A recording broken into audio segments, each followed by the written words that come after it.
manjada wajada. Siapa yang bersungguh-sungguh, insya Allah dia akan mendapatkan hasil yang baik. Tak mungkinlah kita tanam ilalang akan tumbuh padi. Yang pasti itu insya Allah kita tanam padi akan tumbuh padi.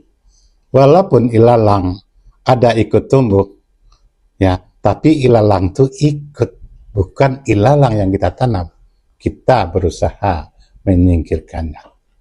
Kebaikan-kebaikan yang kita buat tentu ada gesekan-gesekan, ya, yang akan menghalangi kebaikan itu untuk tumbuh jadi sebuah kebaikan. Maka disinilah kita perlu berikhtiar untuk menciptakan bagaimana kebaikan yang kita buat itu menghasilkan akibat yang baik pula. Semoga Bapak Ibu dan Saudara semua mampu memahami bahwa mari kita ukir kebaikan-kebaikan hari ini untuk melahirkan sebuah akibat yang baik untuk masa depan. Wassalamualaikum warahmatullahi wabarakatuh.